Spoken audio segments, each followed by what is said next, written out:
Men sizlerden soranam, korrupsiya bilan kurashish kerak deb. Köpçülük bolup göröylü. Negadir saylovda o'sha korrupsiyalar kelsa, sizlar kurashmoq tursin, ular bilan qo'shilib, çay içib birga bosib yurasiz. Kelinglar kurashaylik. Har birimiz kurashaylik. Bugun biz Madumar bizga muhtoj emas. Kırgızistan eli Madumarovga muhtoj bo'lib turamiz. Qaysi ayıldan geldiniz? Sebebi adlilik yürüttüm. Çoğalaydan siz şu yerге geldiniz. Erten Kırgızistan'dan batqaqdan alıp çıkıp memleket qatarı tüptöy turgan uşunda jigitimiz var. Şaylowga Kudayım buyursa qayaqdan kaçacağız? Bu yoqdan mı, bu yoqdan mı? Bu yoqdan kaçacağız. Sizlerden bir kol çalımızlar bilen Kırgız Respublikası'nın prezidentliğine talapkar Madumarov Anahan Kimsanbay. Allah razı olsun. Söz versin. Gelinizler. Kudayım buyursa biz жаңыланы уктук. Рахмат. Assalomu alaykum hurmatli ağalar, atalar. Sunbay жооп бере аласың. Мен Бишкектен, Лейликтен болом. Мадумаровду колдоймун. Рахмат, Allah razı olsun колдооңузга.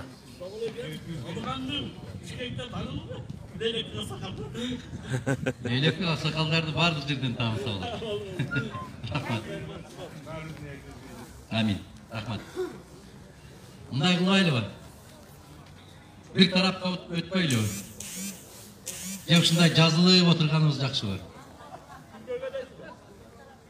Өзү негизи стадионго эмес, мына маданият үйүнө эле топтолушубуз керек эле.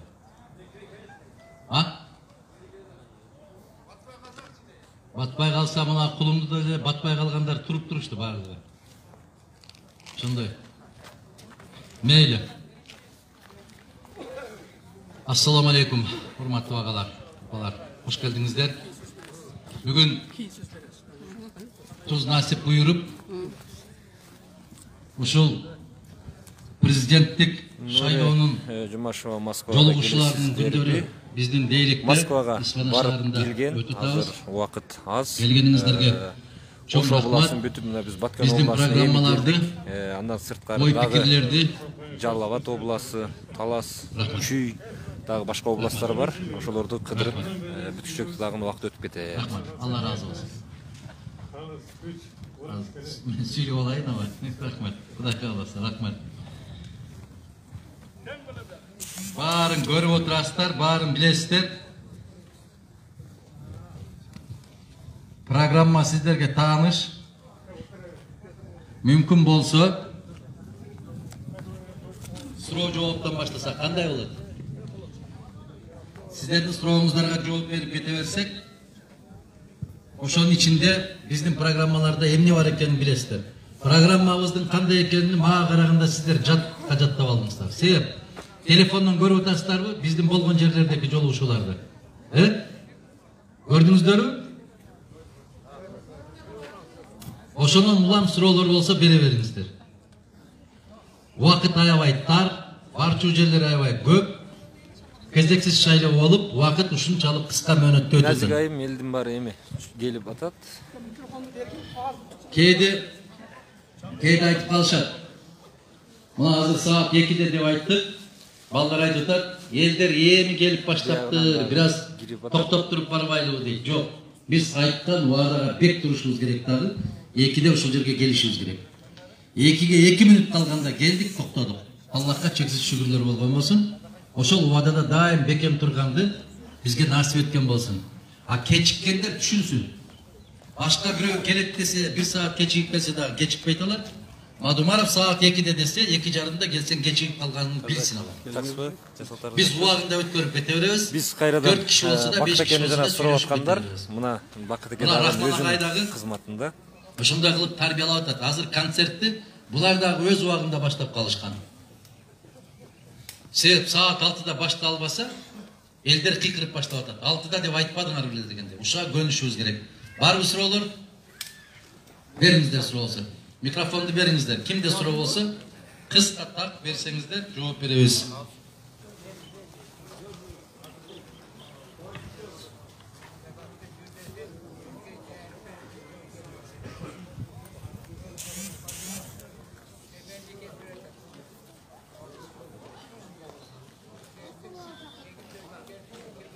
Урматтуу Адакамат Умаров Исман шаарында кош келипсиз дейт. Алладан болуп сиз президент болуп калсаңыз, нацизмге кандай карайсыз дейсиз. Нацизм деген нерсе деген не деген сөз билесиздерби өзү?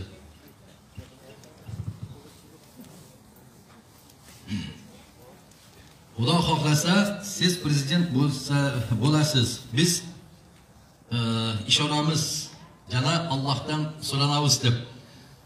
Mana 50% Qirg'izcha, 50% o'zbekcha yozibsiz. O'zbek kishi bo'lsangiz kerak, ejeken bo'lasizmi?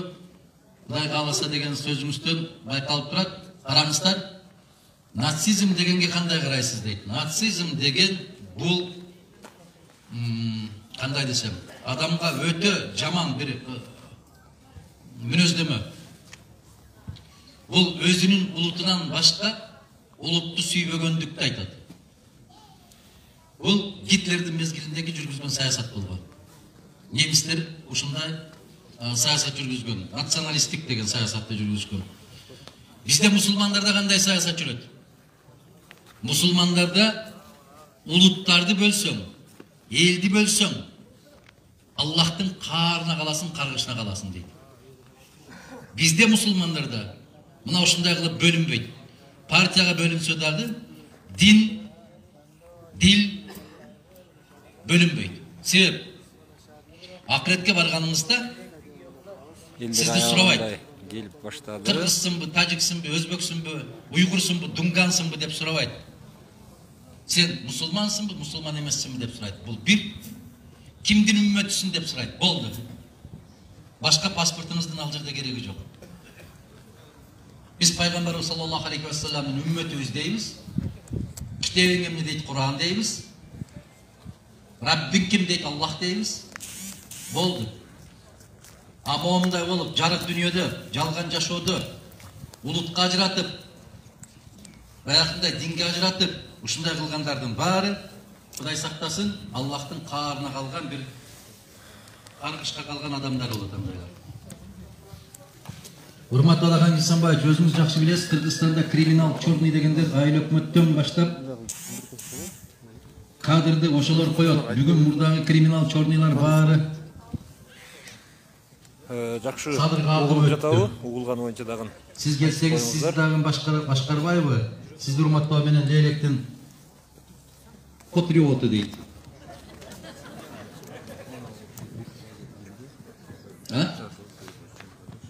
Күнгө чыгып? Мына көрдүңүздөр, мени башкарат ушулар. Камерадан жакшы көрүнбөйт экен, күн жакка чыгышым керек экен. Мен сиздерге жакыныраак келгим келип аткандан жакындап кетип бартабыз. Эми ар бир адам өзүнөн көз каранды. Кимди кара башкарат, кимди ак башкарат? Мен сиздерге айтып коеюн, биз ким болгон кезибизде дагы бизди намыс башкарат. Бизди ыйман башкарат. Bizdi elibizдің ıyıkқа да салты башкарат. Биздин ата-бабаларыбыздын айтып кеткен акыл насааттары башкарат. Бизди эч ким башкара албайт. Бизди акыл башкарат. Мына ушундай. Эгерде ошондой чорныйлар көбөйүп кетти деп атасыздар, көбөйүп кетсе ошолорду азайталы. Алардан коркуунун эч кандай кажети жок. Урматтуу Адахан энем, сиз Лейлек элинен Капа болбоң, Лейлек эли сизди колдоп келген, колдой берет, жөжөнү күздө санайбыз деген.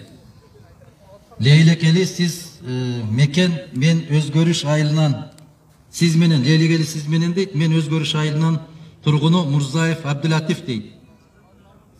Рахмат, Абдулатиф мырза, биз билебиз, сиз эмнеге мен капа болушум керек Лейлек элинен. Азыраак келдиңер деппи? Мен кече бир жерде жыйында айттым, дагы ошону кайталап коеюн. Мунун жерде отурганыңыздардын баарыңыздарды сиздердин жүрөгүңүздөр айдап келди. Сиздерди бусикке салып ташып келген жок.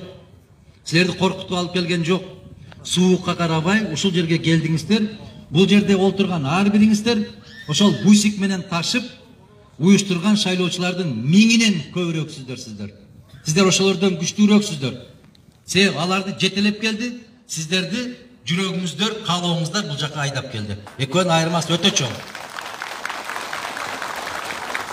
Тескерисинче эгерде мага бусиктер менен ушундай топтоп келип, толтуруп, аркамдан кыздарды коюп, ленталарды ойнотуп койсо, мен уялмакмын ошондо. Ошондон капа болмокмун. Бизге андайдын кереги жок. Андайларды көргөнбүз. Акыр аяк эмне менен бүтүп атканын да көрүп келатабыз. Кудай сактасын. Мына чыныгы колдоочу. Урматтуу Алакан Исмаилович, өзүңүз жакшы билесиз, Кыргызстанда криминал деген. Дагы эле криминал болуп тур. Мындай дейт да, криминал көбөйүп кетти деп аябай көп суроо берип атасыздар. Ассаламу алейкум. Аллах жараткан айтат да, билип коюңуздар дейт. Алейкум ассалам. Билип коюңуздар дейт. Жетекчиңер өзүңөрдөн дейт. Эгер коом криминал болсо, криминал президент келет экен, жетекчи келет экен. Коом таза болсо, таза жетекчи келет экен. Муну Исхак Разаков абабыз деле айтып кетпеди беле? Сен, мен коомбуз. Сен таза бол, мен таза бол, коом таза болот деп. Келиңиздер, биз таза бололу, Кыргызстанды тазалайлы чогуу. Ошого аракет кылайлы. Рахмат. Урматтуу Алакан энем, лейлекке кош келипсиз. Алакан мырза, эгемендүү болгондон бери Кыргызстанга 1000 деген кызматтык машиналар келген. Ескилерин ар бир айылдагы фаптарга берсин. Айбике айылы Исаков Эркинбек дейт. Ескилерин эмес, Аллах насип кылса, жаңыларын эле алабыз. Ескилерин эсиңиздерде барбы? 2007 жыл болсо керек эле. Кыргызстандагы ар бир айыл өкмөттүн жетекчисине түз жерге Жигули, тоолуу жерге Нива менен 450 машинаны айыл өкмөттөрүн камсыз кылып коюлган. Кыргызстандагы алыскы ооруканалардын баарына тез жардам машиналары жеткирилген эле. Кыргызстанда Бишкек, Ош сыяктуу шаарлардагы өрт өчүргүч машиналар да жаңыланып калды эле. Кыргызстанда 1200 трактор алып келинип, дыйкандарга таратылып берилди эле. Эсибиздеби ошол нерселер? Биз ошол саясатты кайрадан улантабыз. Кудай кааласа. Ассаламу алейкум. Урматтуу Алакан Исмаилович, жыл өткөн сайын эл азайып баратат. Алла колдосун, сизди бул инкылап болгону калдык. Биз анкылап болгону калдык. Ушуну чечесиздер дейт. Эл азайып бараткан жок, эл көбөйүп баратат. Элдин саны өссүн, Кудай ушуну кут кылсын. Бирок Кыргызстанды таштап көп киши чыгып баратат.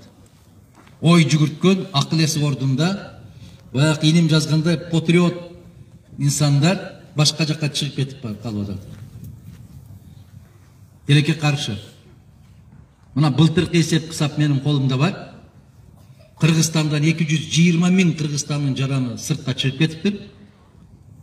225 000 Өзбекстандын жараны Кыргызстанга туруктуу жашоого көчүп өтүп келиптир. Риза Исмаилова, стагфиралла. Биздеки жумуш, биздеки турмуш, биздеки жашоо мына ушундай болуп атат. Биз көчмөн көчүп атабыз. Биздин ордубузга баягы бошоп калган жерге адамдар келип атат. Биз башка жактарга барып бошогон жерде ээлеп атабыз. Биз бошоткон жерлерге башка адамдар келип жайгашып атат. Эмне үчүн ушундай болуп атабыз биз? Биз дайым жакшы нерсени издеп жүрө берет экенбиз. Лейлектен жакшы турмушту издеп Ошко барабыз. Оштогулар жакшы турмушту издеп Бишкекке кетет. Бишкектегилер андан да жакшыраак турмушту көздөп Москвага кетип баратат. Кандай дейсиңер? Испанадан туугандар Испанага келет, Испанадагылар Баткенге көчөт. Мына ушинтип кубулуш жүрүп отурат. Эгерде биз өз туулуп өскөн жерибизде өзүбүз калалы деген болсок, ошого жараша мамлекетти курушубуз керек.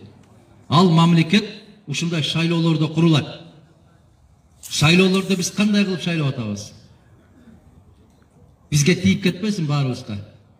Бирок кой аксагы менен 1000 дейт. Акча алып дагы шайлап атабыз. Уурусунда шайлап атабыз, өзүңүз айткандай чорныйсында шайлап атабыз. Ошол чорный кимдин депутаты?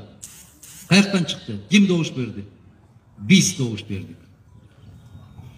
Кече парламенттик шайлоодо сиздер менен жолукканда айттык эле го.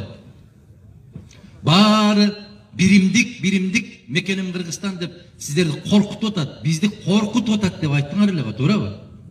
Кана ошо сиздерди коркутуп аткандар бүгүн каякта? Жок го, жыты да жок. Ошо жыты калбай турган азаматтардан корккон коркок кимбиз? Биз. Азыр издеп да таппайсыңар ошолорду. Кана ошолор? Бүт баары азыр башка жигитке көчүп өтүшүп кеткен, Алар коркок. Сиздер туруктуусуздар. Аларга ким жетекчи болуп кетсе ошол жакка шыйпаңдап кете берет.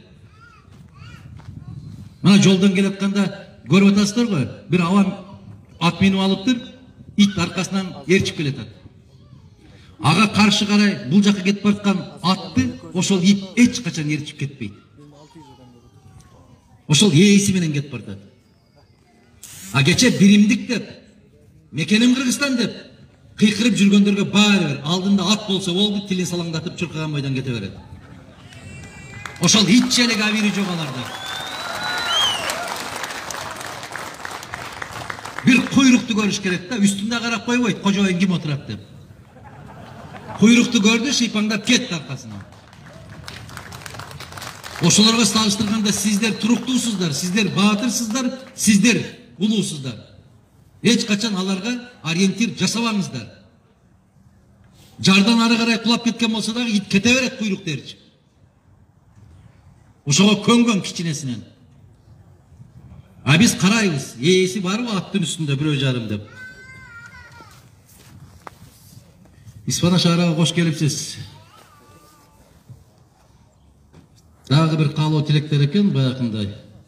Менде ушундай бир сөз бар да, ушундай бир ой бар. Улуг эке. Сәл пасыраак. Силер микрофондон да каттуу сүйлөп атасыңар. Алахан Кимсанбаевич, мен Сүлүктүдөн 1-чи группа инвалид Афганес Имматкул Исмаилов дейт. Мурда сизди колдоп жүргөндөр азыр чоңдордон айыл башчыларга чейин Садырды колдоп жүрөт же акча алдыбы? Енді Алла билет дейді. Алла билет, бирок сиз деле билип турасыз. Билбесеңиз жазбай телеңиз да. Имматкул эке, Кудай кааласа сиз болочок президент дейт. Биринчи биз акмактарды кечириң дейт. Кечирип, экинчи жакшы эл болмок. Алла да сизге окшогон жакшы адамды коет дейт. Иншалла. Бизден кеткен болса кечирип коюң дейт. Мына караңызчы, биринчи топтогу майып Афган согушунда катышып келген агабыз экен, Имматкул дейт. Имматкул аба, сиздин ден соолугуңузду Кудай бекем кылсын, эч кимге эч качан кор кылбасын. Биз ар бир намазыбызда тилеген тилектерибиз ушул. Аллах сүйгөн пендем десең, өзүңдөн башка бирөөгө муктаж кылбагын деген тилектерди кылабыз. Биринчи топ майып болсоңуз дагы сиздин жүрөгүңүз бүтүн экен, сиздин жүрөгүңүз таза экен. Мына 6 сан амандар, баягы мен айткандай, атты ээрчип кетип бараткан күчүктөй болуп жүгүрүп жүргөндөн көрө, сиз өзүңүздүн эркиңиз менен жашап аткан экенсиз. Сиз күлүксүз, сиз бекемсиз, сиз күчтүүсүз, сиз байсыз. Мына орустардын генералиссимус Суворов айткандай, алсыз күчтүүгө караганда алсыз болсо дагы духу күчтүү болгон болсо, ал күчтүү болгон дөбөпөрөстөн пайдалуураак деген сөзү бар. Мына ошондой болуп атасыз сиз. Кош келипсиз. Сизди биз абдан күттүк. Мен жалгыз сизге ишенем. Бул мен жөлөк акча боюнча сурайын дегем. Баарына бирдей жөлөк берилсе жакшы болмок дейт. Баарына бирдей жөлөк пул бериле албайт. Эгерде жөлөк пулга муктаж болгондор мыйзамда каралган, мына ошолорго берилүүсү шарт. Бирок кечээ ушул пенсиялык фонддун төрайымынын төрагасынын орун басары бир айым кызыбыз сүйлөдү. Январда пенсия бере албайбыз деп айтты. Себеп 1 миллиард акча жок деп айтты. Эми ошону өзүңүздөр караңыздар. Жөлөк пул боюнча дагы, балдардын акчасы боюнча дагы биз тикебизден тике турганбыз. Мен ошол комитеттин төрагасы болуп турган кезинде эч качан жөлөк пул берилбей калган, үй бүлө калган эмес. Биз буйрса кайрадан эле ошону кайра калыбына келтиребиз. Биздин колубуздан да келет, акылыбыз да жетет, тажрыйбабыз да жетиштүү. Тек гана колубузда курал жок. Ассаламу алейкум, Адакан Мадумаров. Мен Бишкек шаарына барып, комментарий берип, келе бердим. Азыр эле учурашсам болобу? Мен Исманова Анар сизге ишенем дейт. Комментарий берип келе бердим дейт. Түшүндүм. Кандай болсо дагы Анар эжеке сизби, карындашымсызбы? Азыр сөз бүткөндөн кийин келиңиз, сөзүңүз болсо айтасыз. Адакан Мадумаров, ассаламу алейкум. Сиз эгерде президент болуп калсаңыз, биздин Сүлүктүү шаары артта калды. Бир колхоз эле болуп калды. Биздин Сүлүктүү шаарына бир көз кырын салыш керек. Көздүн кырын салбайбыз. Көздү толугу менен бурабыз ошол жака. Кудай кааласа. Неге? Себеп муну бүт бардык калтырап титиреп аткандар эмнеден титирешет, билесиздерби? Мадумаров келип калса, ошол Сүлүктүгө окшогон, таш көмүргө окшогон шахталардын баарын бир четинен кемирип отургандар. Кечекиндей жыйындар болсо, ар бириңиздер бири-бирден кирип салам берип чыкпастан, элдин байлыгын элге, мамлекетке кайтарып алып коет деп коркушат ошолор. Биз Сүлүктүнүн көмүрү бул 5-6 кишинин байлыгы эмес. Бул Кыргыз мамлекетинин байлыгы. Кыргызстандын элинин байлыгы. Кайсыл жерден кандай кен чыкпасын, көмүр чыгабы, темир чыгабы, мунай чыгабы, газ чыгабы, ал мамлекетке таандык, ал элге таандык болот, Кудай кааласа. Мына ушундай иштерди аткарыш үчүн күрөшүп атабыз биз. Бизге каршы күчтөр аябай күчтүү. Себеп алар тыйым менен иштешет. Соңку кездерде билип атасыздар, şu телефонду ачсаңар эле эмне болгон? Кыйкырык, өкүрүк, бакырык. Ошол телефон башкарып калды бизди. Фейк деп чыгышты. Азыр биздин энелерибиз дагы түшүнүп алды ошону. Фейк деп коюшат. Фейк эмне экен деп сурасаң, баары айтат го фейк деп. Жалган киши чыкса фейк деп коет имиш го деп сурап айтып атат. Ошол фейктер башкарып атат азыр. Биз аябагандай каттуу тартип орнотобуз. Мамлекет өз байлыгына, өз элине өзү ээ боло турган өлкөнү курушубуз керек буюрса.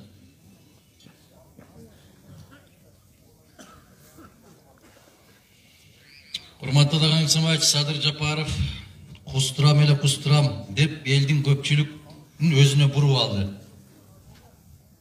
Бурулуп кеттиңерби?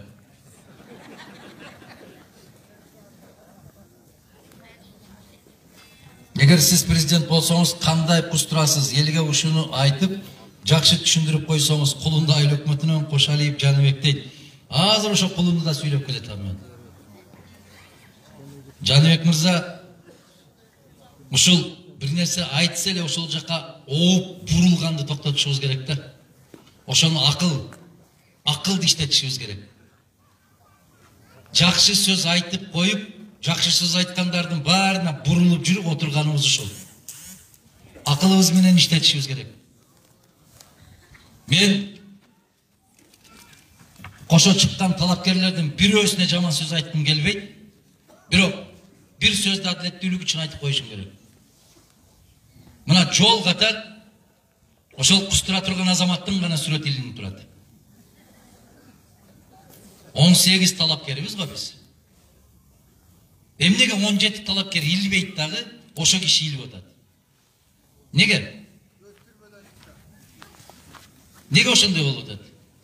Ал кишинин шайлоо, каржылоо фондусун караңыз. Канча миллион болуп кеткен?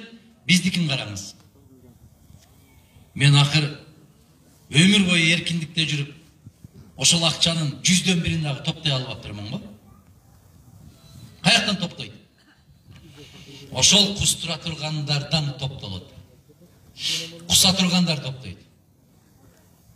Эртең ошол сүрөттөрдү илгенден кийин куса турган кишилер куспай калат. Ушундай. Бир нерсе болсо айтат. Исфаланы көтөрүп берди келе го. Сүлүктүнү 75% кылып берди келе го деген сөздөр болот. Биз эл үчүн бир тал терекет, бир өткөндөгү президенттик шайлоодо дагы бир момундай бир жарым барак сүрөт чыгарган жокпуз, 17-жылкы шайлоодо. Эсиңерде барбы? Кече парламенттик шайлоо болду. Биз бүтүн Кыргызстан деп бир жерге илдикпи? Жок. Ошондо да Лейлекте жолугуш болгондо жолугушта айттым эле. Биздин сүрөтүбүз сиздердин жүрөгүңүздөрдө деп. Ошол тал теректи калтырбай илгендердин бардыгы көчөдө калсын дедик эле.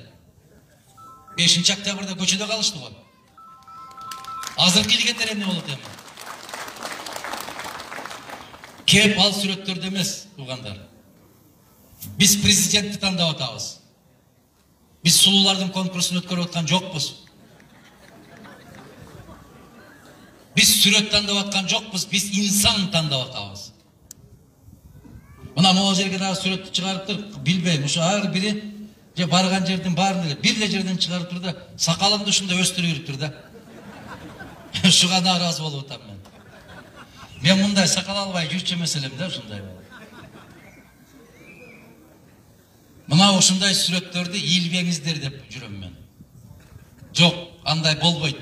Себеп Бишкекте ушундай сүрөттөн бир жагына, экинчи жагына сүрөт илсе 80 000 сом төлөйт экен. Мына баннерге 80 000 сом экен. Эми бул Садыринимдики Кыргызстан боюнча эчен 1000 сан жетпейт. Канча акча керек болот? Ошол акчаны ким төлөйт? Кайдан алып төлөйт? Кимге ошонун отчетун берет? Элестетип көрүңүздөрчү. Не деген акча? Ал эмес күндө сайын Бишкекте ал кишини өтө кыйнап жиберишти. Каракулжа районун чакырып бир тай соет, бөрүчүк кийгизет. Анан Алай районун чакырат, Кара Суу районун, Ноокат районун бири-бири менен талашып ит болушту. Мен чакырам деп. О ийинимдин үйүнө деле батпай калды чапандар. Бол элек туруп. А болгондо кысып кое бересиңер аны. Мына биз кимди тандаганы бар атабыз. Биз өзүбүз кандай мамиле кылып атабыз. Кандай иш жасап атабыз, туугандар, айланайындар. Мына кече өзгөндө Каракулжада, Кара Сууда жыйын өткөрдүк. Ошол жерде бир эже чыгып сүйлөдү, көрдүңүздөрбү? Уят кылды бизди деди, уят кылды. Айланайын жигиттер, атка мингизип алып, аттын алдына жүгүрүп баратканыңарды биринчи жолу көрүп атам мен деп. Ой, бул не деген эл болдук биз өзү. Мына Рахман ака айтып атат, Кореянын президенти дейт, машинага отуруп алып, жан сакчылары машинаны ороп алып жүгүрүшөт, э? Биздикилер атты ороп жүгүргөндө эч кам калбайт экен аларда. Уят эле болдук айланайындар. Келгиле, намысыбызга келели. Мына ошондой болуп атканда дагы шарт аттан түшүп айтыш керек. Жигиттер жарашпай, токтотолу деп. Рахаттанбаш керек анда. Жетим тоо боюнча оюңузду билдирип коюңузчу, Аллах сизди колдосун дейт. Жетим тоо боюнча Ишенбай Кадырбеков деген абдан дасыктан адис өзүнүн оюн кенен билдирди. Жетим тоо боюнча Исхак Масалиев өзүнүн пикирин билдирди. Менин пикирим ошо кишилер менен бирдей. Адистер кандай айтып атса ошондой. Жетим тоо бул Кумтөргө караганда 3-4 эсе Кыргызстанга баалуураак болгон кен байлык. Жетим тоодо эбегейсиз чоң темирдин запасы жатат деп Союздун мезгилинде иликтенген нерсе. Жетим тоодогу темир кен байлык 100 миллиард долларга чейин барат деген эсеби бар. Биз Кыргызстан азыр 5 миллиардка жакын карыз алып, аны кантип төлөйбүз деп башыбызды чеңгелдеп отурабыз. Акыл эсибиз менен иштетсек, туура иштетсек, адилеттүү иштетсек, андай карыздардын 20-сын жаап койгонго мүмкүнчүлүгү бар. Бир эле жетим тоо менен. Бизде мүмкүнчүлүк көп аябай. Бирок ошону иштетпей атабыз, иштете албай атабыз. Эмне үчүн сиздер өзүңүздөр айткандай, ал жактан бир нерсе алып алып, бул жактан бир нерсе убада алып коюп, ошондой туура эмес азаматтарды тандап барып алып, ушул кордукту көрүп атабыз. Таза болоюн деген азаматты көтөрбөй атабыз. Себеп же чай куйбай атат ал, же чапан жаппай атат, же акча бербей атат. Талапкер сиздерге чай бериш үчүн уурдаш керек.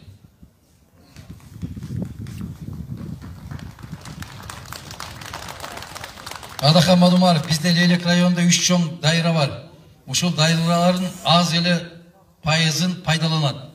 Сизге көлдө бут тосуу болдугу дейт, экинчи суроо дейт. Мен көлгө барган жокмун. Мени бардырышып атат. Баягы эле телефон. баягы эле жалган сөз. Бирок ошол биздин Ысык көл областындагы биздин жигиттерибиз эл менен жолугушуп уюштурганга же болбосо штабтарды ачып иш баштаганга келгендеги азаматтар айтышты, эгерде ким ошол бир жигиттен башкасына иштей турган болсо үйүңөрдү өрттөйбүз деп коркутуп атат деген сөздү айтышты мага. Анан бир азамат чыгып алып айттыр, Мадумаров элди бөлүп атат. Айланайын, Аллахтан коркпойсуңбу сен? Ким бөлөт? Кайдагы бөлүнүү? Мисалы, Мадумаров Өзгөн районунан болсо, бүтүндөй Ош областын Өзгөн районунун Мадумаровго каршы иштеп аткан штабтын жетекчилеринин баары менин инилерим ким бөлүп атат? Кантип бөлүп атат? Тескерисинче Мадумаровдун штабын башкарып аткан азамат Ишенбай Кадырбеков деген. Аны билесиздер өзүңүздөр. Нарын районунан, Нарын областынан болот. Анын орун басары Исхак Масалиев. Өзгөндөн эмес, Баткенден болот. Ким бөлүштүрүп атат жерди? Ар бири пейилинен тапсын. Ниетине жараша болсун.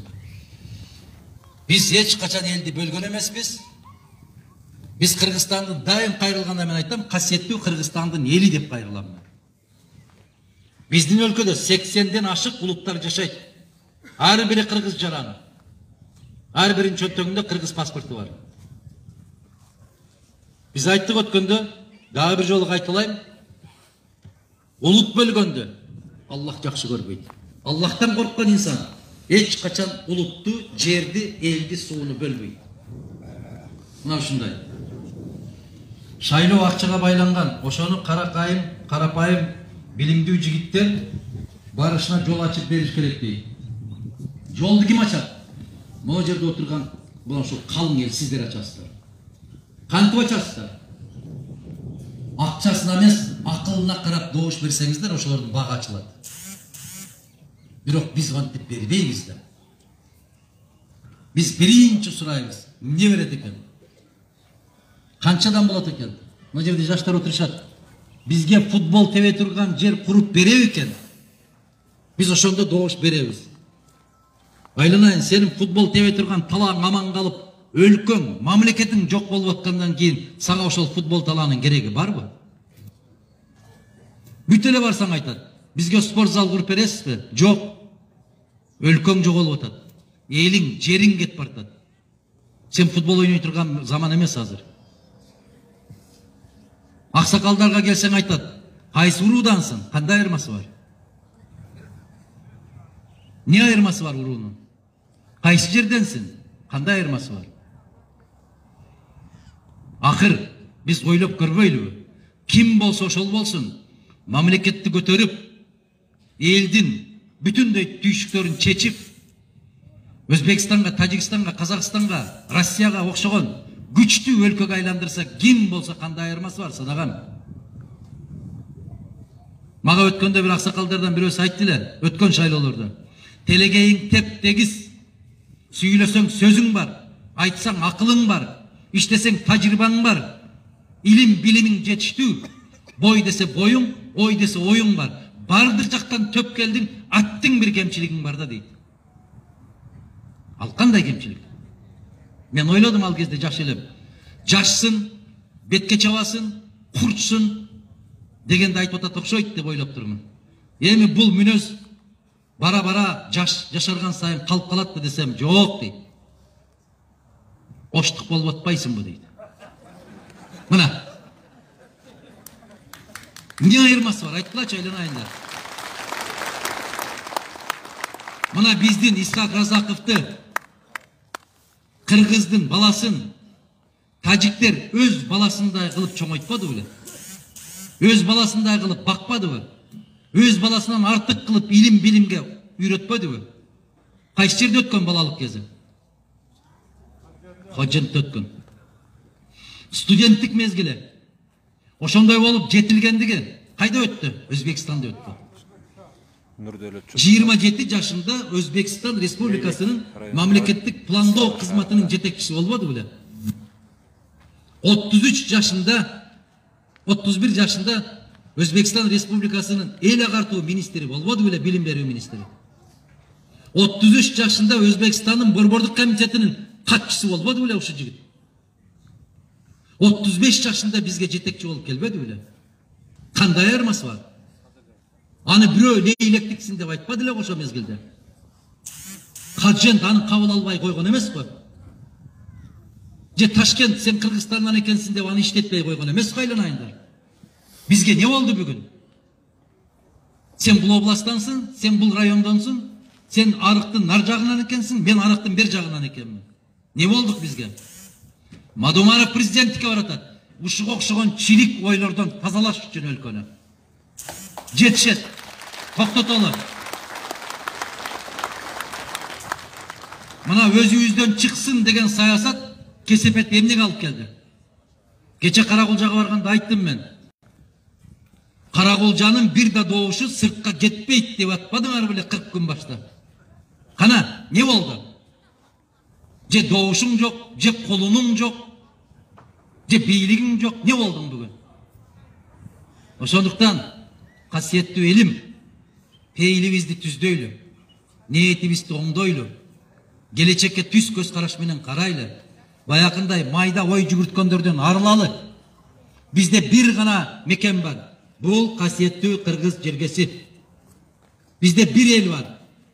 Бул касиеттүү Кыргызстандын эли.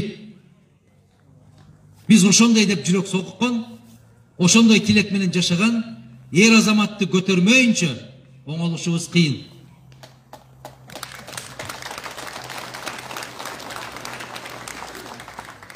Жергиликтүү кеңешке шайлоого кандай карайсыз? Сиздей карайм. Жергиликтүү кеңешке шайлоо болушу керек. Жергиликтүү маселелерди ошол кеңештин депутаттары чечиш керек. Бирок сиздерден суранарым, кайрыларым бирөө, жергиликтүү кеңешке сабаттуу жигиттерди, кыздарды тандаңыздар. Сабаттуу агайларыбыз бар, эжекелерибиз бар, мугалимдер бар, керемет. Дарыгерлерибиз бар, юристтерибиз бар, милицияларыбыз бар, мыкты азаматтарыбыз бар. Неге ошолорду тандабайбыз айланайындар? Карасаң эле жанагы дүңкүйгөн бирөөлөрдү тандайсыңар. Неге? Күрөшкө саласыңарбы? Же жаңы жылда согум кылып аласыңар баларды? Бир акыл калчап көрбөйлүбү? Ошолордун колуна бир калем берип көрбөйлүбү? Жазчы өмүр баяныңды деп жаздырып көрбөйлүбү? Ушундан улам мен ушул талапкерлерге кайрылып атам.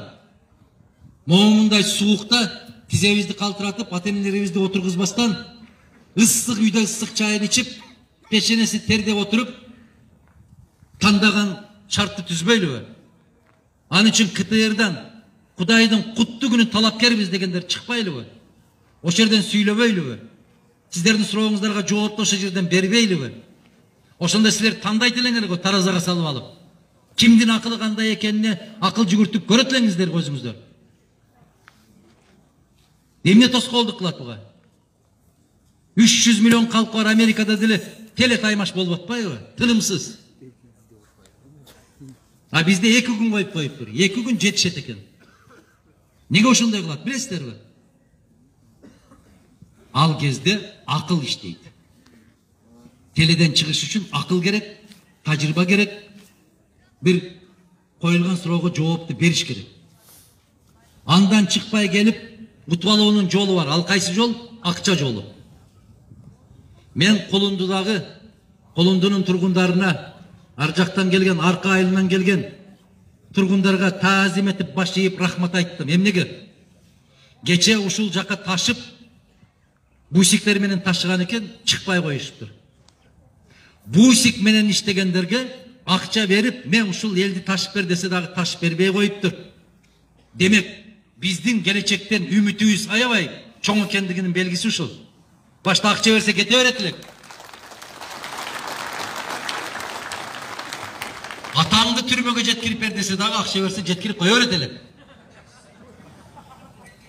Азыр элибиздин аң сезими көтөрүлүп калыптыр. Бусиктер барбай коюптур, иштебей коюптур, таксисттер ташыбай коюптур. Тажикстандан алып келип ошолорду таштык дейт. Мына милициялар турат, билсе керек. Тура? Офицерлер, Ушундай болду.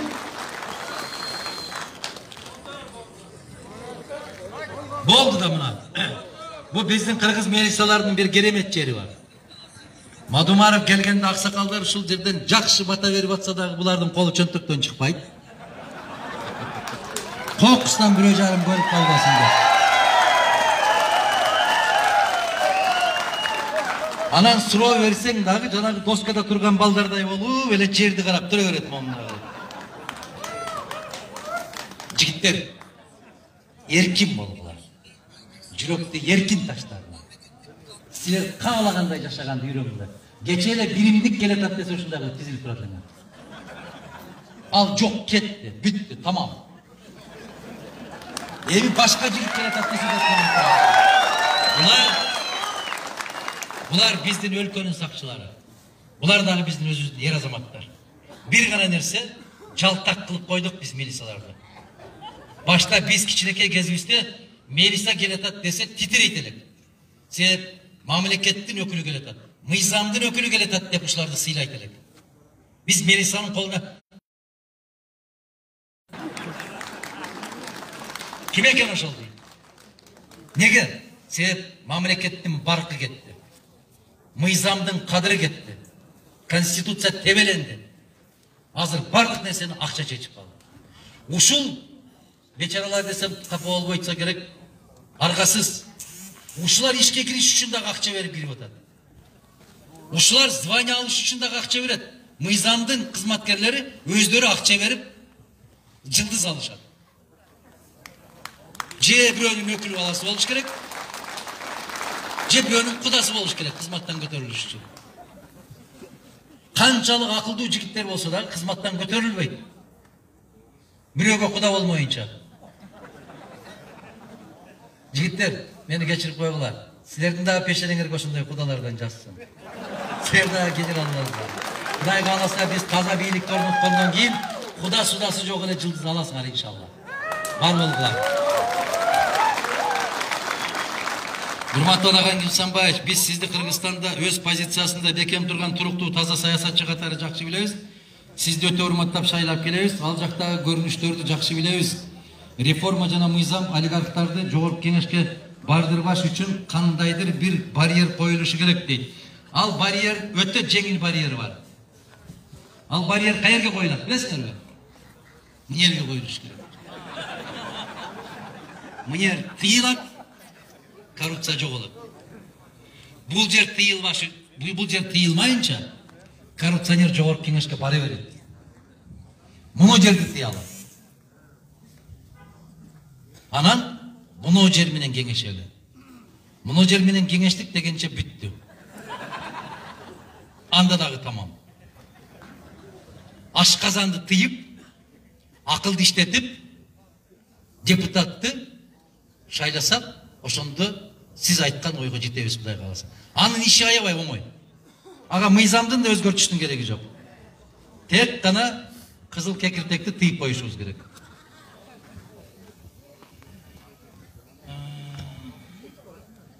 Саламатсызбы дейт Аган Кимсанбаевич. Кудай кааласа президент болуп калсаңыз, сизден сураныч мекенибизге темирдей тартипти орнотуңуз. Орнотобуз иншалла. Биздин максатыбыз ошол.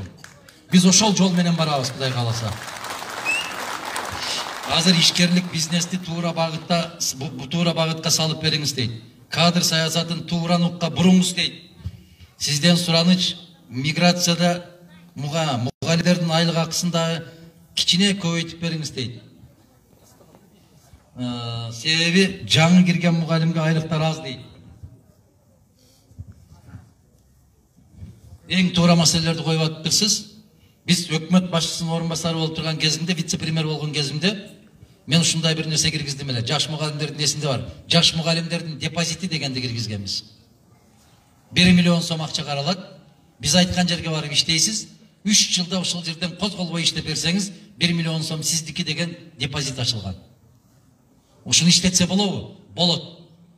Биздин байлыгыбыз кум төр эмес. Биздин байлыгыбыз жетим тоо эмес, биздин байлыгыбыз солтон сары эмес, башка эмес. Биздин байлыгыбыз өсүп келаткан балдар. Эгер биз ошолорду сабаттуу кылып өстүрсөк, Biz ошолорду ыймандуу кылып тарбияласак, ошондо анан кум төрүң дагы, солтон сарың дагы, жетим тоуң дагы бизге иштейт. Эгер биз өсүп келаткан балдарды татыктуу кылып тарбиялай албаган болсок, ал байлыктардын бир тыйын пайдасы тийбей калат бизге. Biz ошол байлыктарды карашыбыз керек. Балдарды, кыздарды, мектепти, бала бакчадан башташыбыз керек. Мына ошол иштерге жетебиз иншалла.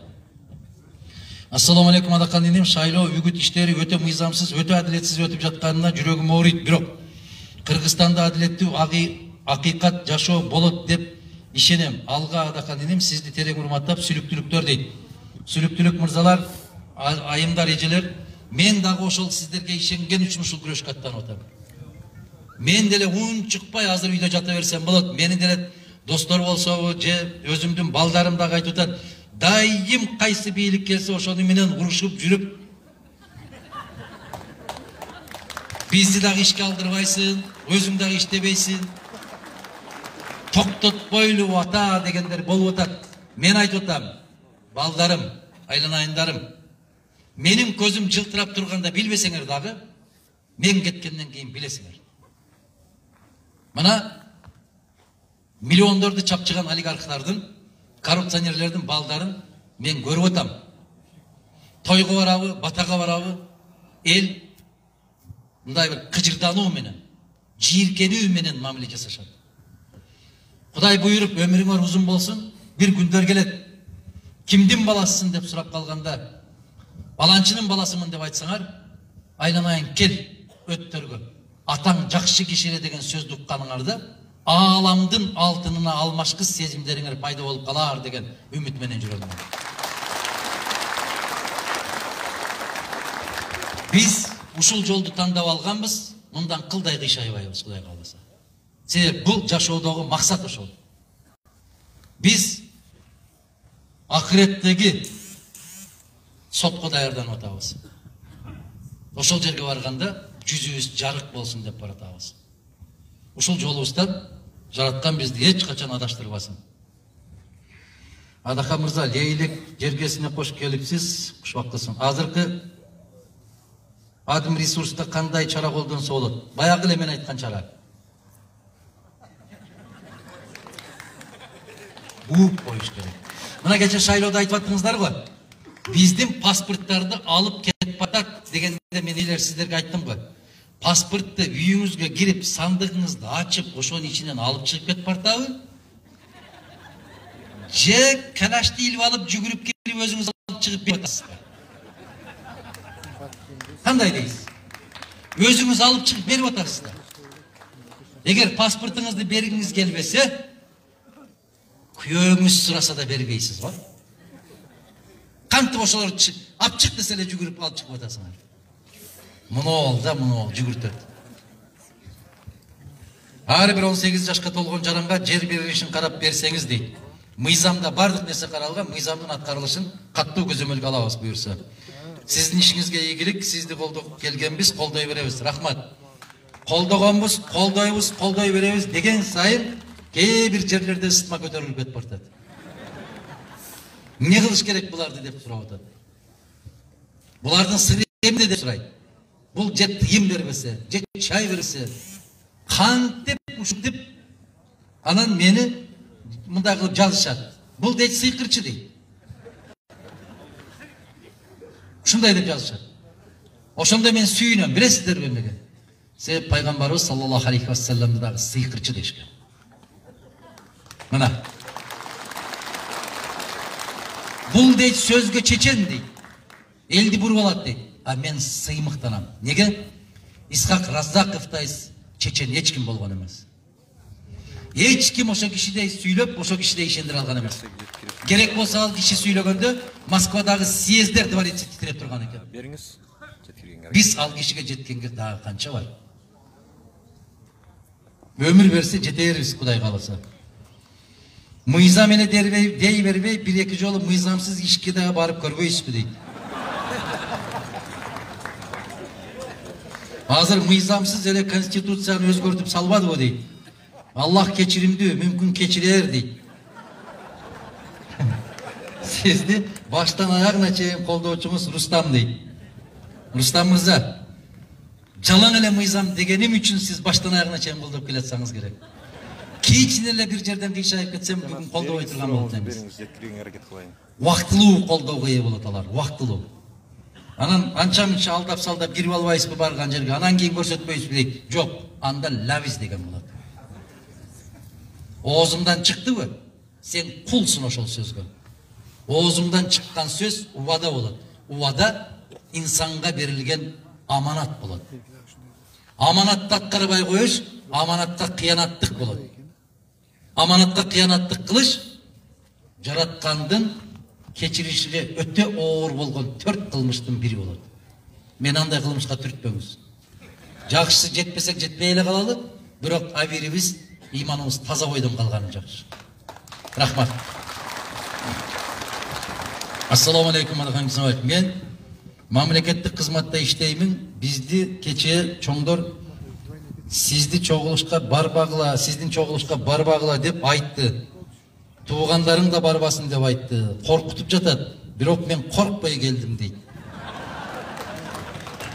Ушу Алла разы болсун. Мен ушул жерден бир нерсе дейин дедим эле. Туруңузчу ушу баатырды көрүп коеюн дедим эле. Бирок могу жерде турган жигиттер турган үчүн тургузбай эле коеюн. Бирок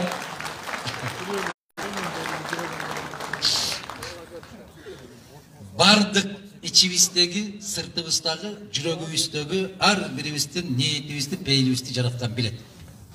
Биринчиден жараткан разы болсун. Ошондой эч качан коркпой жашаңыз. Себеп коркуп жашоо бул жашоо эмес. Бул азап. Эркиндикке чыкканды үйрөнөлү. Мадумаров мырза дейт, Жапаров менен мамилеңиз жакшы болчу, эмне ким араңарга бузукулук салды дейт. Напс. Напсы бала деген бузукулук салат. Мен кой иним, токто мындан кийинкиси мыйзамсыз болуп калат десем, токтобой калгандан болбойт дедик андан. Токто дедим. Токто. Конституцияны өзгөртпө, мыйзамды бузба, жогорку кеңешке шайлоолор өтсүн, эл кимди колдосо ошолор келсин, мыйзамдуу конституциялык өкмөт куралсын десем, болбойт деди, а болбосо болгонуңдай боло бер дедим.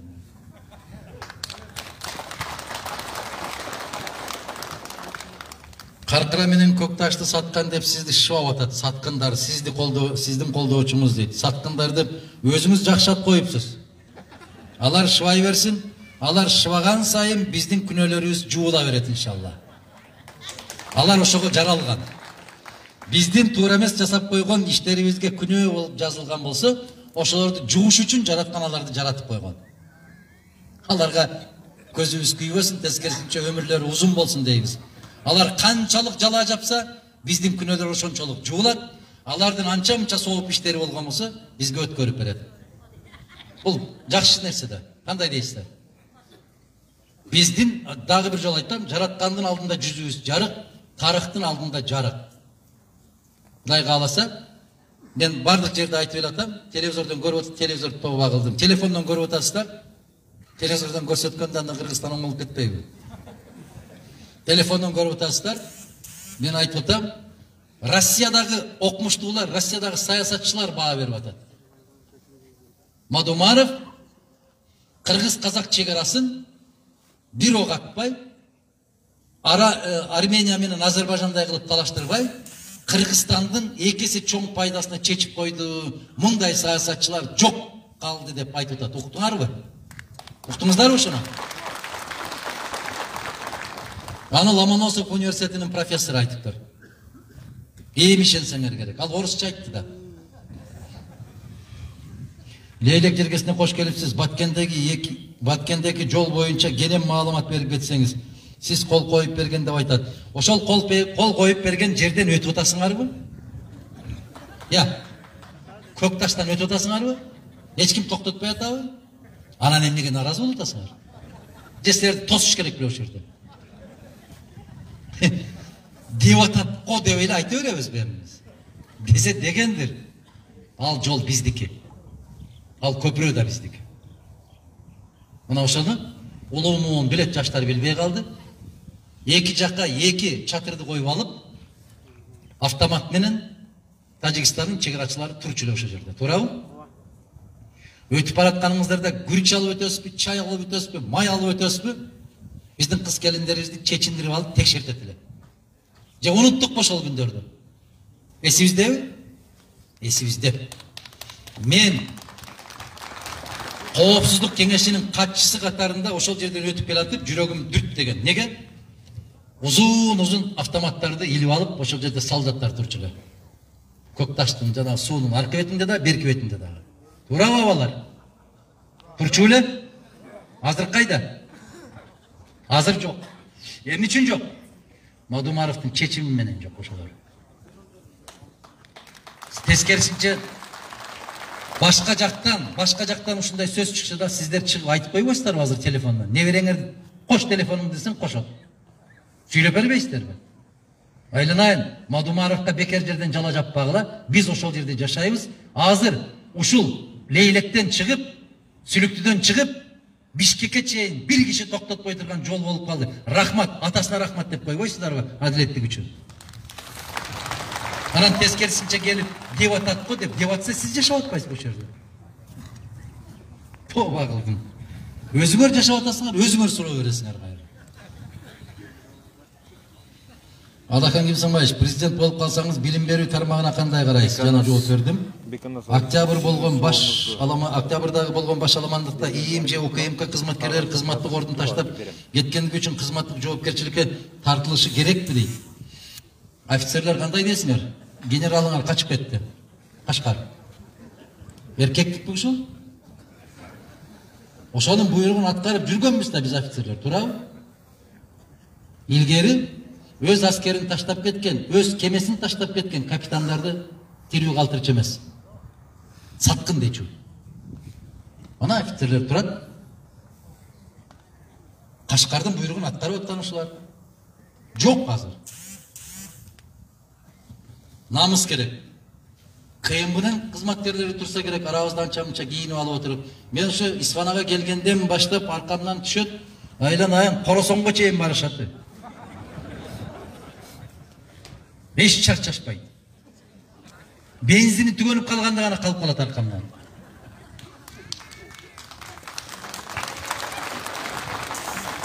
Кана ошол Мадумаровдун аркасынан жүргүлө, ушуну карап текшергиле деген ороз кайда Опунбаев? Жок, таппай атат. Биз турабыз, Кудайга шүгүр. Лейлекке кош келипсиз, билим берүү азыркы абалы дейт. Мени кубандырганы ушул болуп атат. Ушул суроолордун көпчүлүгү билим берүү жөнүндө башталыптыр. Демек, Кудай кааласа келечегибиз кең. Мектеп деп калыптырбыз. Ар бир инсандын тилегенин Аллах берет дейт. Демек, бизге мектеп деп калса, билим берүү деп калган болсок, анда биздин келечегибиз кең. Мен аябай кубандырдыңар, ушул суроолор менен мени байыттыңар. Дайым келгенде эле жол, көпүрө, суу дей берет элеңиздер. Азыр билим деп калыпсыздар. Билим. Кудай кааласа биздин келечегибиз кең. Бизден келечектен Кудай кааласа мыктылардын мыктысы чыгат, Кудай кааласа. Мына эң соңку чыккан акын ким биздин Лейлектен? Ким?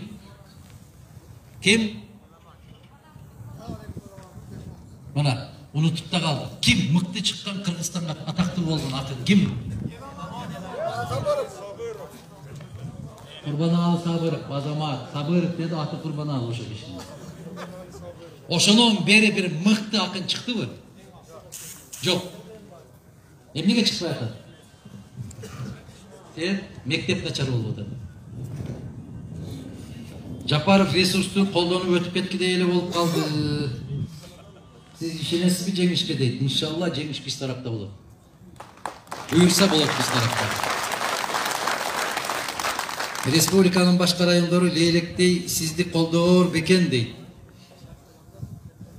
Кече Аксы району айтты. Аксы колдогондой район барбы деп. Бизди көптөгөн райондор колдоп келатат. Жылдан жылга, күндөн күнгө түшүнгөндөр көбөйүүдө. Күндөн күнгө тазаланууга баралы деген талап күчөп атат. Мына сиздердин эле сурооңуздардан жалаң билим деп сурап атпайсыздарбы? Ошондой өзгөрүү чоң болуп атат. Жараткан ушундай чебер зат бир түндө биздин тилибизге ушундай салып коюшу мүмкүн. өзүбүз кандай өзгөргөндү билбей калабыз. Кыргызстан бүгүн ошондой мас абалда турат. Көп ондогон 20 жылдап ичип жүргөн атасынын, энесинин, аялынын, балдарынын шунчалык көкрөгүнө көк таштай тийген кээ бир аз инсандар бар. Эрте менен туруп айтат дагы бүттү дейт, таштадым дейт. Десе бир аял айтат. Укканбыз мындай сөзүңдү дейт. Бирок чында ушулар таштап коет. Кийин карасаң, нукура мусулманчылыкка берилип кеткен. Кыргызстандын эли дагы Кудай кааласа жекшет, мындан кийин тазалыкка барабыз деген күн Аллах маңдайыбызга жазса, 10 январь болсун деген үмүттө жүрөбүз. Кудай кааласа. Соңку суроо. Азан чакырып атат. Урматтуу Адахан Гүлсанбаевич, биз кече Садыр Нуркожоевичтин жолугушуусунда сахнадагы куудул артисттерди көргөндөй дүркүрөгөн кол чабууларды көрдүк. Бүгүн сиз менен жолугуп, касиеттүү жерененин үнүн угуп, сахнада эмес, жөн эле жерде сүйлөп жатканыңызга таазим. Биз сиздей карапайым адамды колдойбуз, карасуу айылы дейт. Рахмат. Мен эч качан сахнада туруп сүйлөчү эмесмин. Мен ушул Испанияга канча жолу келген болсом, Кыргызстанда канча жолугушууларды өткөрсөм, эч качан сахнада туруп сүйлөбөйбүз. Биз Рахман акеге окшоп артист эмеспиз. Мен сиздердин жаныңыздарга барып сүйлөйүн дедим. Моолор уруксат бербей атат. Караңгы болуп калып атат дейт, көрүнбөй дейт. Бул кайрылуу экен, Кыргыз Республикасынын ким? Кайрылуу арыз ээси деп жазбаптырсыз атыңызды. Мен ушу кайрылууну мен өзүм эле алып алайын, чөнтөккө салып, Сиздердин убактыңыздарды албайын, айрыкча аксакалдар. Муну ыймандын аябай бекем белгиси. Азан чакырылганда туйлап олтура албай калдыбы, демек жүрөк өтө таза. Ыйман бекем. Ошондон Кудай ажыратпасын. Дайым жакшылыктарда жолугушканда Аллах насип эткен болсун. Тойлор болсун. Эч качан жамандыгыбыз болбосун. Жараткан Аллах өзүнөн башка эч кимди эч качан эч кимге муктаж кылбасын. Жакшы тилектер менен бүтүрөлү. Жана ким суранды эле? Келиңиз, ким болгон болсо, мен ошол тилектеримди сиздерге билдирип койгум келет. Эжеке сизби? Келиңиз, 1-2 киши кыскача сөздөр болсо айтыңыздар, анан бата берсеңиздер, Баткенге жол жүрүп кетебиз. Бүгүн Баткенде бүтүрүп, эртең Кудай кааласа Кадамжайда, Кызылкыяда, Ноокатта дегендей жолубуз узун. Рахмат. Келиңиз.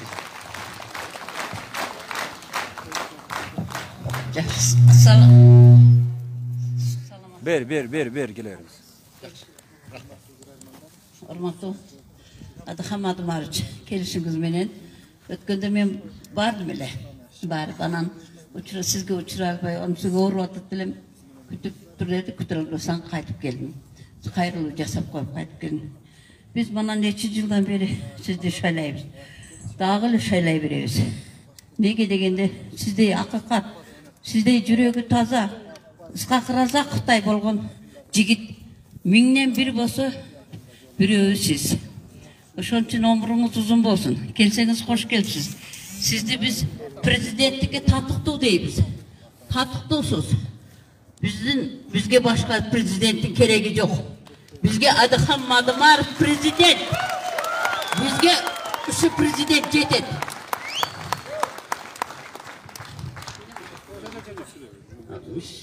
Söyle olayım da bir şey değil. Geçirip koyasın. Bizim prezident Adıhan Madamarov. Ömrünüz uzun olsun. Gelseniz hoş geldiniz. Biz daim siz menin. Hiç kaçan yolunuzda toskonlardan korkmayın. Biz arkanızda biz varız. Kuda halasa inşallah. İnşallah. Biz varız. Varız mı? Varız. Kuda halasa. Biz Adıhan Madamarov kimnin prezidenti? Bizdeki Bizden Kırgızistan'ın prezidenti. Kuda halasa prezident Adıhan Madamarov görüp turasınlar. Bana neçe yıldan beri biz şaylap geletaz. Dağı şaylay veririz. Yani geldi. Uşunday toskoğuluklar buladık amasa Bişkek'te. Biz Bişkek'e çeyim varağız artadan. Men uşundu emek hametari verip gelgemin Bişkek'e çeyim varağız. Kerek bolsa. Yoldu toskonlar özlerinden özleri korksun. Biz Allah'dan, yaratkandan gana korkuyoruz. Yaratkandan gana korkuş gerek. Adam kim bu? Adam silir, adam biz.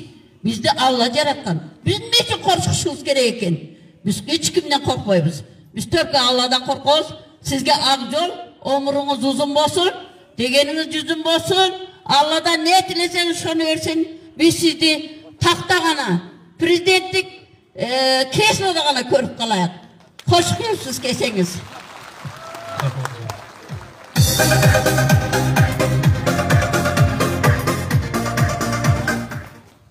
Aksakal hem bir dua verip koysanız.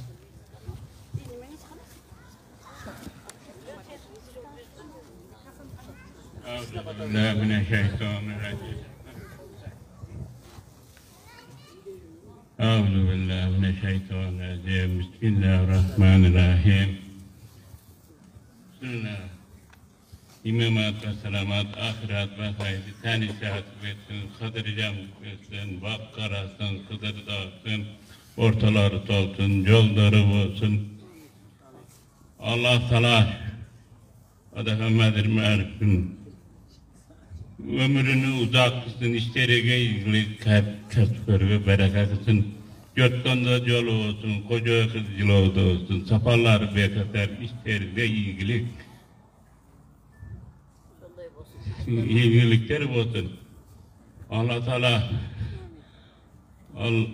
Teala kolda bir ama manavı çavdarga, tembellerge, muhtaç bendelerge, yetimlerge, bardığı hayrındı, adaletli, yetekli oluşunu kağlayın. Amin. Ya Celalı varsan bırakmate ya.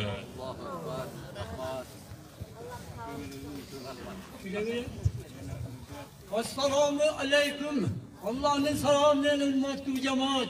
Bugün bana Allah nasip kılıp Kutkongan leyle gireynu, leyle kuşusumlu leyle gireynuzga, Kutkongan ismana şahıga, Kırgızistan'da tüptegen, kardan affak, sudan taza, ulu insan ırazak kıttın, kimlik kanı tamban yerge, ulu ırazaklının yolun yoldavan adahammadım var, hoş geldiniz.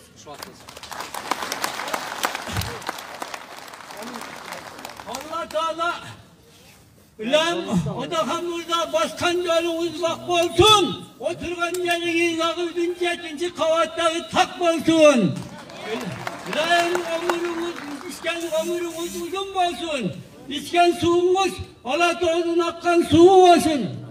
Kırgız eliniz beden birge karbaganınız Kırgızistan'ın kızıl tuğu olsun lahim. Allah Teala Töğaşudun yolu da kıyası var. Kıyıp baskan malların tuyağı var. Bütün Kırgızistan lideri, ulu insan, Adahammadım Arık'ın ulu insan Irak'ın atağız bakşakan siyağı var. Ola tavluğunda kendegen Kırgızım var. Kırgızımın içine prezidentlikle tatıktığım, mağın ayıcıldığım adımlarım Adahamlar ulu var. Ya Rabbim Allah, kendisi alem kabullüğüne bir kelet. Allah Teala rızkını bol veret. Adahanday ağıştaşan kurmuştu. Yerimizge kutu rızkı sevilet. Kur'an-ı Kerim Muhammed'den bir melek. Yeki dünyasının sana bildiret. Bütün Kırgızistan nizamına baş işek. Beşten barımızga cediret. Ya Rabbim Allah. Adahan burada ilerleyen başkanlarımız bakmasın başımızda. Vakit kuşu kalsın. İşinizde daim ilgilik olsun. Kırgızistan'ı gülde seversin. Kırgız eli yurtuğu desen basın. Kırgız elinin dasarkandanlarını bütün olsun. Yerimizde en başkası densak olsun. İşinizde ağzı sapanınız bekatam olsun. Yatkanda yolunuz olsun, yoldaşınız Kıdır olsun. Allah Teala muradınızı asıl kılsın, dileğinizi kavul kılsın. Leyim Kırgız elinize sen olsun. Amin.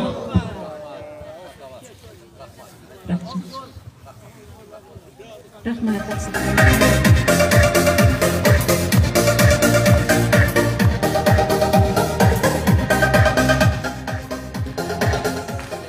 Hurmatlı Leyle'ge келегелі.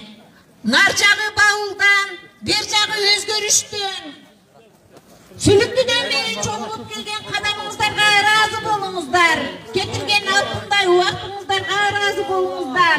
Әр бірімізде Адахан Мадумаровтай ұлы инстандың жүзін көргізген, үнін ұғызған Аллаға мың разылықтар болсын. Әр біріміздің балауыз, ұлуыз, қызуыз, келініміз, неврелеріміз, ушул Адахан Мадумаровтың басқан есімен жүре тұрған қылсын Аллахым. Иманды мыйзам менен адилетті өлкө башкарам деген Адахан Мадумаровты шайлап алалы.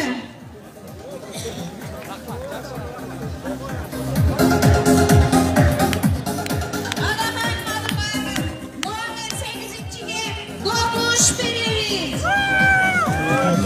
Сиде карабайым, шаттанам келбетиңе баладайым. Kırgızım Kırgız kiri Kırgızistan, yanıma da bir arşa karadayım. Cemkorlardan kurtarıcı, korrupsiya, kriminal, jana başka elde ters tasirin berici, narazılıklarda doğdurgan, жашоодон куткаруучу, бизге адилеттүү, ырыскылуу, ынтымактуу жашоо алып келүүчү улуу инсан номер 8-чи Адахан Мадумаровго добуш берели.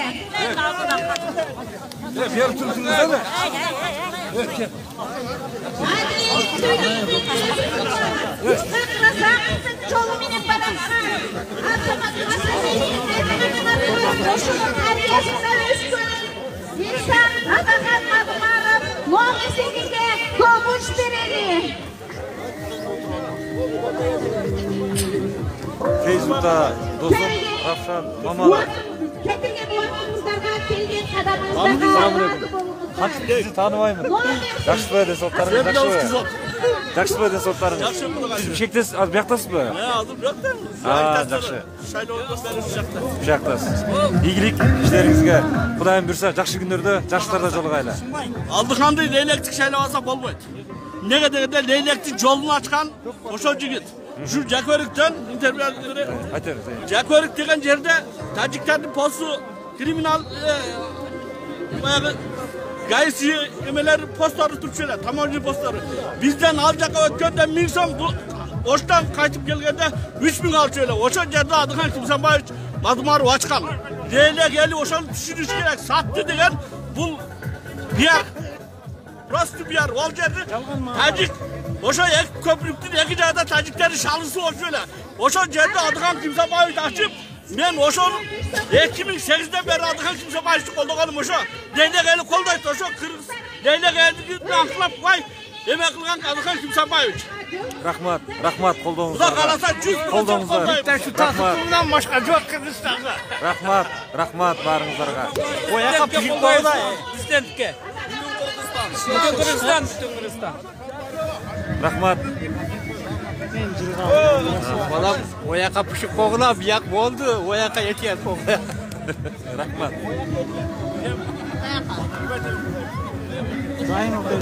Болду, рахмат. Сүрөткө түшүп атабыз биз. Эгерде жокоруда неме турган болсо барабыз. Кылыч Шанаевка салам. Сиз эфирден көрөт. Рахмат, рахмат барыңыздарга. Мына чыныгы колдоочулар, чыныгы мына колдоочулардын немесин көрдүңүздөр. Кайсы красавчик Адахан Мадумаров. Рахмат. Битте шолда башка. Айылды алып берем футболго.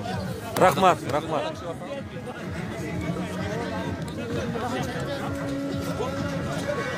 Bayana geçen bu ayakta Polat'ta interview ver. Nene? Interview Adahan Madamarov. Mana şuraya baştalgana işte 11 yıldan beri işlevegen bolsa.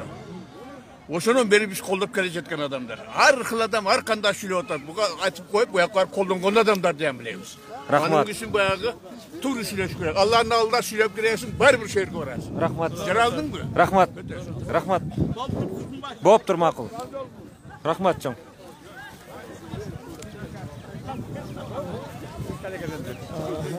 Чыныкы колдоочулар, Кудайдын буйруса азыр биз Баткенде ошол жерде болобуз. Кийинки жолугушууга чейин